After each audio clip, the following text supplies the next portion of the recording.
All right, I'm going to very briefly talk about violin and viola bow holds as you start.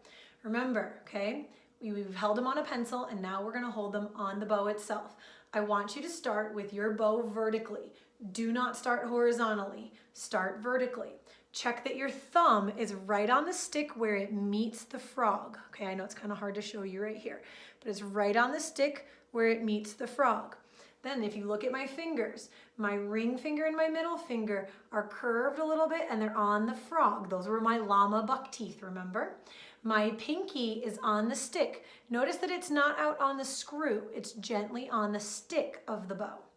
And then my first finger is on the grips. It's curved. It's touching in that middle knuckle, not the tip of my finger, not the base of my finger, the middle knuckle. Okay? So I've got this curved shape. When you think you've got it and you're feeling good, this vertical means there's no weight, there's no pressure. Okay, when you're ready to go horizontal, hold the stick with your left hand and then turn your bow hold horizontal. Do not let go with your left hand.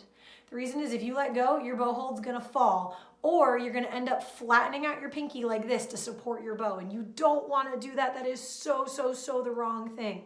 So you're gonna hold with your left hand, you're just holding onto the stick, you don't have to worry about what it looks like, so that you can focus on that right hand. Again, notice my pinky is relaxed, it's touching the stick, it's curved. My ring finger and my middle finger, these two fingers, are curved and they're on the frog. My first finger is reaching forward onto the grip. My wrist is straight. Notice I have an opening in my bow hold. It's not collapsed down like this. Okay, you don't want to collapse your hand. You want to have a hole all the way through your bow. Okay, my thumb is bent outward. So again, vertical, hold the stick, turn horizontal. Get comfortable here before you even think about letting go.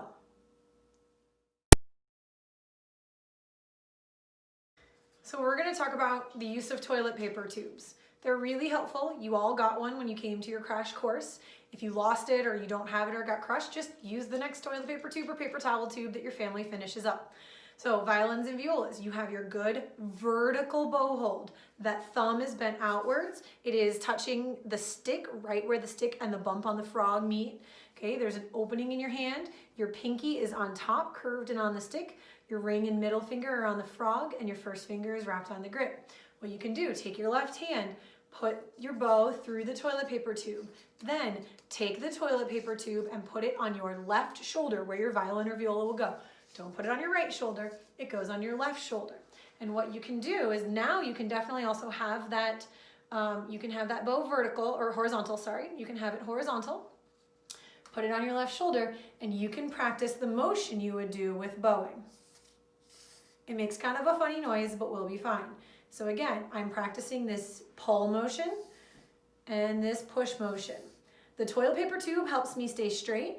It also helps me not get the rosin dust all over my shirt. So that toilet paper tube again is sitting on my shoulder. Here's what it looks like from the side. Notice that I'm opening from my elbow and my wrist. Okay, again, pull, push. The fancy words we use are down and up. Again, from here, you can see I'm going to open from my elbow and my wrist. Down, up, down, up. Okay, I'm not pulling from my shoulder, plus the toilet paper tube should stop me. I'm pulling down, up, down, up. You can even see from this view how nice and bent out my thumb is. Look at how much space is on the inside of my bow hold. You can see my pinky is relaxed on top. I'll do it a couple more times. Down, up, down, up. Pull, push, pull, push. This is a great activity to use to learn how to do your bow. Okay, now that we've worked on our bow hold and we've worked on the toilet paper tubes, we are ready to put our bow on the string. Remember, start with your vertical bow hold, violins and violas. You want your pinky curved and on the stick, not on the screw. Your ring finger and your middle finger are on the frog. They are curved and relaxed. Your first finger is over on the grip and it is curved, and your thumb is bent outwards, always, always, always. There is still an opening and an amount of space in your bow. It's not collapsed down. Okay, start vertical. Get your violin or viola set. okay? We always bow in our highway. That is the space between the bridge and our fingerboard. And what we're going to do is we're going to set our bow on the D string and we're going to make one bow noise. And to do that, I'm going to take that bow, I'm going to set it on my D string near the frog. Okay, so I'm near the frog. I'm not out here. I'm near the frog, near my hand. I'm just going to let my bow sit right there. My left hand is on the shoulder. I don't need it out here because I'm not using any fingers yet. And I'm going to open my bow from my elbow and my wrist. I'm going to make a fast stopped noise. Here we go. Ready, and now I'm going to reset it. I'm going to pick up my bow and I'm going to check that I don't jam my pinky and I'm going to place it back at the frog again. I'm going to do it again. Here I go. Ready, and my bow has a start to it and a stop. I'm going to do it again. 1, 2, ready, go. Notice I'm not doing anything wild. I'm not letting my bow fly all over the place. I'm also bowing straight on my highway. The reason I call it a highway is because I want you to think about driving. You can't drive crooked, okay? You don't want to drive like this or like this on the highway. That's not good. Like, you don't want to go all over the place on the highway. You want to drive a straight line. So I'm going to set that bow again. Notice again, my elbow and my wrist are doing the work, not my shoulder. Here I go. And my bow stops before it gets to the end. I am making a fast, clear, ringing tone that has a stop. I'll do it one more time. Okay. So I want you to practice that a few times. Pause the video here, focus on your bow hold, and getting a ringing, bright tone on that motion here. I'll do it one last time. Ready, and so pause the video here and practice that. Okay, once you've practiced that spot, what we're going to do is we're going to do a pull and a push in one motion. Again, my focus is on my thumb as it bent outwards. Is my pinky curved and relaxed and on top? And I'm going to go pull, push, and then I will rest. So I've set my bow near the frog. I'm letting it just sit on the bow. I'm not holding it up. I'm letting my arm relax onto the violin or the viola. Okay, my left hand's on the shoulder, and here I go. 1, 2, ready, and I'm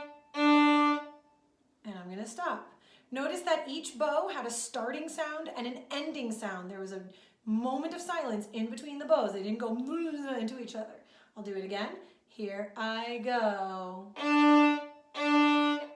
I'll do it again from this view so you can see how my bow goes straight. Ready, and okay. Do it with me. Ready, go. One more time, go.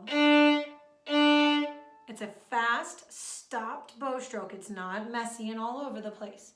Okay, I'm going to do it this way so you can see my elbow and my wrist. The fancy words, when we pull, it's called down bow, and when we push, it's called up bow. So here we go. Ready, and down, up, rest, and down, up. Notice I'm making straight lines on my highway. I'm not going all over the place. I'm not letting my hand collapse. My wrist is nice and tall. My fingers are curved and relaxed. Last time. Ready, and rest, go. One more time, go. Good. Always check your bow hold every single time. Make sure you're holding it in the right place. Make sure that your fingers are curved and relaxed and that you're getting that good, fast, stopped, bright, ringing, clear, straight on the bow, on the string, bow sound.